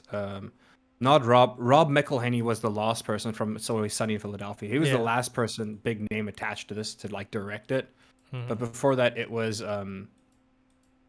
who was it? Anyways, but the main point of this is that Jason Momoa is in talks to be in the movie, and according to the Ankler, the rights to the Minecraft movie expire in 2023, which means they have to start production on the movie before then. So if it does happen, like the terms of them having the access to the IP ends in 2023. If there is going to be a Minecraft movie, it has to start production pretty damn soon. But yeah, so he's in talk. I just pray to God it's not live action. I just pray to God. Like I think with the success of Sonic, I think a lot of people, if they bring it to like the real world, I can understand that once again. But like, if they make Minecraft real world, that would just be dumb. It's a square world. It's with little blocks. You know what I mean? Like, I don't know. Like, even if they make it realistic, it would defeat the whole. Like, people who play Minecraft would hate it if they weren't blocks and squares, because that is what the game is. You know what I mean? If I just don't know how it would work. If it's one of those things where like, hey, maybe Minecraft Steve shows up in the real world, I could see that's working. I don't know. It seems cursed. I feel like they've been trying to make this movie for almost 10 years, and it just seems cursed. I don't think it'll ever come out. It was worth mentioning that, though. I don't know. Uncharted came out, and that thing was cursed for the longest time, and it finally came out. Yeah. And it was okay, I think. I watched it. Yeah, it was all right. Okay. It was all right. It was all right, you know. It reminds me of the Assassin's Creed movie, which I was like, you know, I thought it was better than that, but yeah. I mean, I thought it was better than that too, but it was like in the same ballpark, I think. think. Neither was I. I thought it was like dry, but I was like, I mean, compared to the other video game adaptations at that time, it was pretty good. But it wasn't. But I don't know. It was nice as a movie on its own. If Assassin's Creed never existed as a game, you know, but it did. I don't know if you know Exploding Kittens. Yes. It's like it's a card game or whatever. Yeah. I've played it once or twice. I enjoyed it. There's also like a mobile version, I believe. Anyways, Netflix announces its first of a kind deal with the Exploding Kittens game and an animated series. So I don't know if they're making an animated series or if it's going to be one of those interactive series. Because like I spoke about it earlier, Netflix does a lot of interactive content nowadays. You know, where it's like trivia stuff, where it's like, hey, you get to choose left or right, or like you have answers you get to choose from. They have a lot of those trivia kind of things. So I don't know if this is going to be. It seems that, yeah, it's an adult animated comedy series. It's going to premiere in 2023. But the fact that it's Exploding Kittens, I wonder if you have choices based to it, or like, what do they mean by it? Like, it's a first of a kind deal. Like, I don't really understand that. Yeah, it's set to, it's got a lot of people attached to it, actually, like a lot of bigger names. Like Lucy Liu. Yeah. A couple other people that are like bigger in TV shows, but they're not like big name people. But I know them from like The Boys, Toy Story 4, things like that. Yeah, I wonder what they're gonna do about it. I think it'll be an interactive series. If not, it's just gonna be a very dark animated comedy series. This is a bit of a news that I'm excited about. Although it's not really anything. I guess it's not excited. I just like the fact that the guy came out, which is the Portal co-writer Eric Wolpow. He came out. He wants to let Valve work. He wants Valve to let him work on Portal 3 because, in his own words, I'm not getting any younger. He's like, hey, look, if we're gonna make Portal 3, because it has been like a decade or something. He's like, I'm not getting any younger here, man. Like, let's make Portal 3 happen, you know, or at least let him like work on the story for it. Let him write the Bible for it, or get the story out. Because that was the best part of Portal 1 was an amazing puzzle-based game involving portals. Portal 2 was like, hey, what if we took that game, made the puzzles more intense, and it gave you a story? So it was cool the way that it was leading, and it kind of like left this cliffhanger. Well, like Valve games are notorious for doing that, leaving a cliffhanger and then never making a sequel, and then people are praying Make for it in Half-Life VR. 3 and Portal 3. Make it in VR. Exactly. Make Portal VR. And they should. Portal VR would be amazing, man. Or Portal 3 VR would be so sick. It might be a little disorientating and nauseous, but it'd be really cool.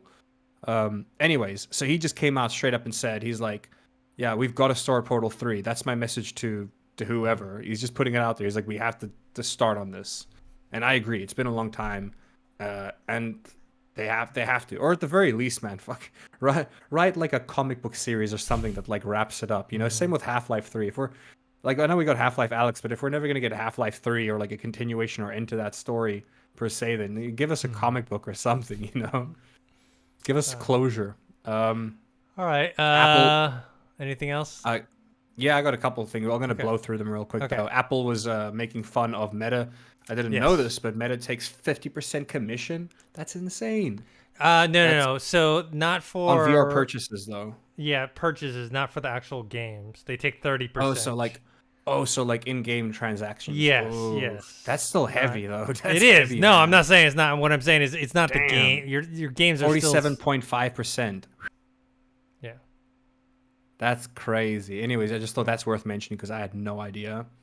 I believe Sony said they're going to change their subscription renewal systems following an investigation. I'm not too sure what that investigation entails. There's not much about it. Well, because we know about the tier system, we brought that up recently, so I don't know what other changes they're going to make to it, but yeah. Oh, and then this is something that slipped past us with the Gearbox thing. They're working on a roguelite, and I love roguelite games. An atmospheric roguelite. There's a 1 minute trailer to it. It's very like indie black and based. white. I really hope Yeah. it comes into Game Pass because I'm not gonna buy it unless it's on Game Pass. Yeah. I'm not gonna play it unless it's on Game Pass. It looks like one of those kind of games, you know. I hope they make a deal like that. But it's $15. It's a $15 game, which means it'll be cheaper for me as well. It'll be like $10 or $8 or something. It looks cute. Yeah. I'm gonna blast through this because I don't play World of Warcraft, and neither do you. But it is worth talking about because it is big news. People are talking about the new the new expansion. People are from the sounds of things, people are mainly happy with it. Like it's like the first thing World of Warcraft has done right in a long time, like a very long time. But yeah, it's the Dragonflight experience. So it's a whole expansion, adds a new race. The level cap is 70. You get to the new dragon class, which is the Drakthir. They're literally these dragon beings, and they don't need mounts because they have wings, so they can just fly. And I think that's the thing people are most excited about, is that you can just fly around. Like I said, I don't know much about this. If anybody in the comment section is more into World of Warcraft or knows anything about this, reach out to us on the Discord server if you want. But yeah, that's all. I mean, there's a lot to talk about here, but I don't know anything about it, so just worth mentioning. There's a big expansion coming out. It seems people are really happy about it. And then let's see. Oh yeah, and then WoW Classic is getting an expansion as well. Well, it's not a new expansion because it's WoW Classic, but they're finally adding the classic expansions and all that. The Wrath of the Lich King, which is a fantastic expansion. That's when I still played the game. Assassin's Creed Origins coming to Game Pass soon, which is awesome if you haven't played it. Xenoblade Chronicles 3 is going to launch in July, months earlier than originally announced, which is interesting because usually we hear about game delays, not games coming out months earlier. Yeah. I feel like Xenoblade Chronicles 2 just came out like a year or so ago, which I guess it's time. It's interesting because like the gap between the first and second game was years. I think it's because it became one of those things where it sold more. Like once there was like a remastered version of the game, and then it got the sequel. I just know it became like a cult classic, and then eventually it became popular enough of an IP for them to do a second, and I guess a third game on the Switch. And I haven't played any of them, but I really hope to play it one day because they're so expensive. They're never on sale. They're always like $60 full price. Digimon Survive got a release date, and then this is the one that I kind of popped out to me, which is that I don't know if you saw this, but there's going to be a Twisted Metal TV series, or I think we may have mentioned it before, spoken about it. I love Twisted Metal. I don't know if you ever played Twisted Metal. I love Twisted Metal. A little bit, not a lot. I didn't have a PlayStation back then. So this is what I'm excited about. Have you ever watched the Eric Andre show? Not really. I'm familiar with it though.